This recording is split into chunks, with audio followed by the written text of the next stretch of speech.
We are the insurgents. And we are back. It's the Infowarrior with Jason Bermas, and we are now joined by a man who really needs no introduction to our listeners. If you listen to this show, you know who Webster Tarpley is. He's the author of Synthetic Terror. He's written Barack Obama, Postmodern Coup, the unauthorized biography of both George Herbert Walker Bush and Barack Obama. How are you today, Webster? Hi, Jason. How are you? And don't forget my most recent, Surviving the Cataclysm, Your Guide to the Worst Financial Crisis in Human History.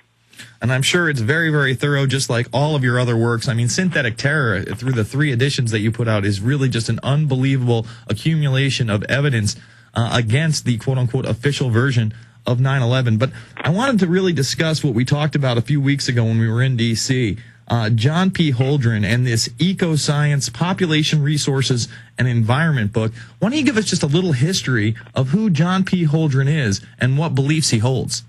Well, the general heading here is, of course, the presence of a genocidalist current, which is quite strong inside the Obama administration. And I think you can't address these healthcare debates without bearing in mind that there are people in the Obama White House today that have gone on record publicly advocating what amounts to genocide, what amounts to Nuremberg crimes, high crimes against humanity, under the Nuremberg precedents of 1945, 1946.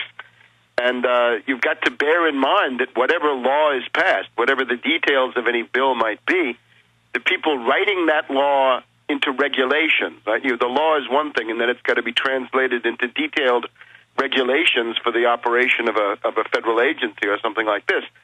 Plus the people that would then be sitting on these boards. If we look at the kind of people that get appointed to the White House, you get the 44 czars. How many of the 44 czars in the Obama White House are in fact genocidalists? I think quite a few. And we should go through the entire list. But if you want to start with Holdren, that's a good place to start. John P. Holdren is currently the official special assistant to the president for science and technology. He's the chairman of the White House Council on Science and Technology, and also the president's committee on science and technology. So this is a very important post. So you go back and look at this guy. We got his writings out, as you know. We went through them, and we go back to 1977. I have here the 3rd edition of his book Eco-Science, which he co-authored with Paul Ehrlich and Ann Ehrlich, both of Stanford, and John P. Holdren is a contributor. So whatever is said in the book is approved by John P. Holdren. So what we find here is somebody who openly announces that he's a neo-Malthusian. In other words, he embraces the doctrines of Reverend Thomas Malthus, who was the official ideologue of the British Empire in the 19th century. The guy was an ideologue of genocide. He was the one who got the poor assistance to British paupers lifted, so they died by the tens of thousands. And he also superintended the looting of India, leading to famines that killed many, many millions, all during the 19th century. So he says, I'm in that tradition. I'm with Malthus, and we might as well say also with Jeremy Bentham, the utilitarian, because you'll see that coming back in a lot of these arguments. So he basically says the root cause of all the problems of the human condition is overpopulation. The world is overpopulated. Why is it overpopulated?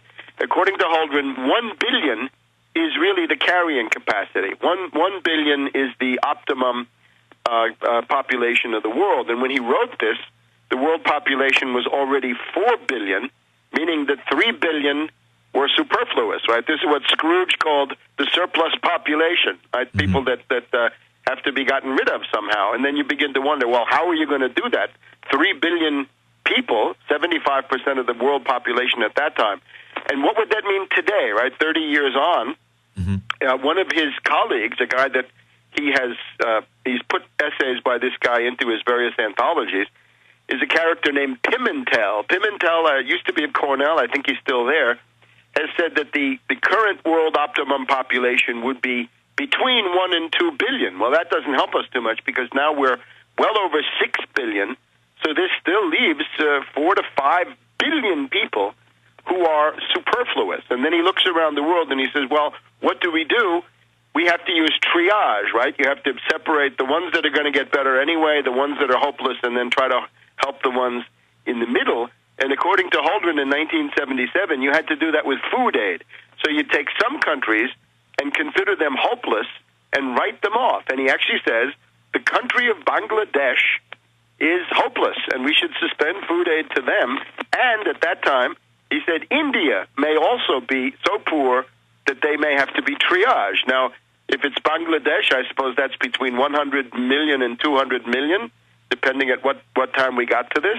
And, of course, India today would be over 1 billion. So you're in this area of ultra-Hitlerian figures, right? Things that go far beyond Hitler, Stalin, Mao, whoever you happen to think the world champion of genocide is. He gets up into the Pol Pot League.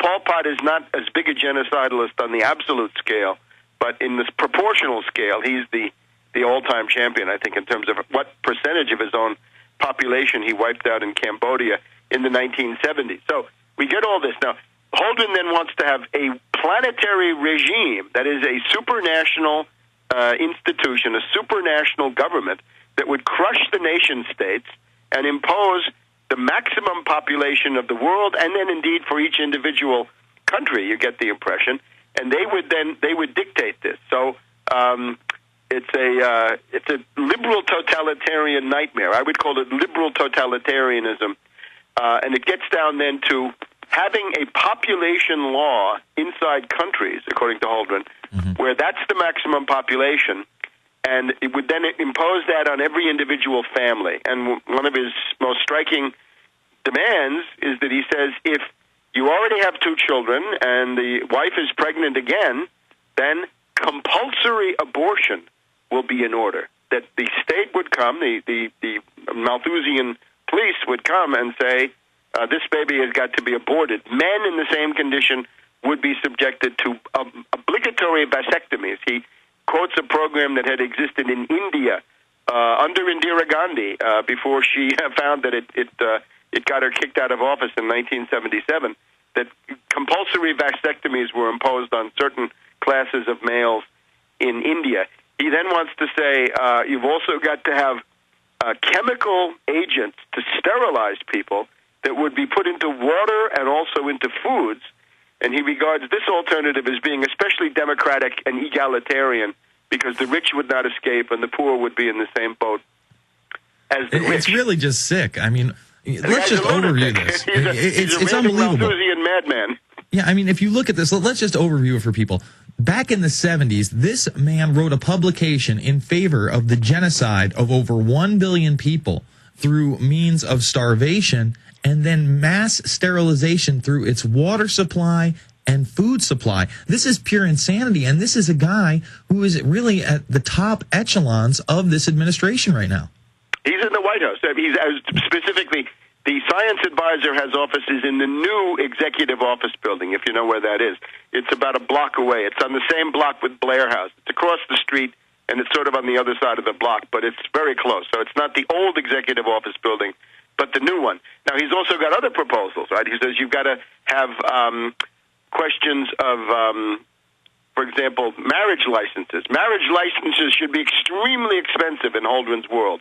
So that means that would be a regressive tax. And in my book, or any New Deal approach to these things, a regressive tax is the worst kind of thing. It's what Thatcher wanted to do with the poll tax in England. In other words, if everybody has to pay $500, some people won't eat, and some people will have to give up, a round of golf or something. So there's no comparison. He also wants to have baby permits, that women would be given permits saying you have the right to have so and so many kids, maybe 2.2, and you can sell the rest in a market. They're marketable permits, meaning that Goldman Sachs could also come in and create a speculative market in those permits as well. A lot of taxation would be used. You'd lose your child tax credit. You'd lose your exemption for children if you had too many. If you went over 2, you would find that public education would no longer be free, but you'd have to pay for the public school. I mean, this stuff is absolutely monstrous. This takes you right back to, the treadmill and the poorhouse. It takes you back to Scrooge, right? It's back to the free market, right, as it existed in England in the early 19th century. So it's absolute I see a lot of the monstrosity. proposals that are coming out, Webster, kind of as a softer version of what he wrote about in the 70s. Like you said, in the 70s, they're writing about, we'll just sterilize people, compulsory abortions, compulsory vasectomies. But now they're saying, well, we won't necessarily do that. We're just going to overtax you for your children and give you kind of like a China one-child policy, but we'll make it a two-child policy. And if you have enough money to, support your kid, your third child in public education, you obviously have enough money to buy the other 0.8 child permit that you would need from some other family, correct?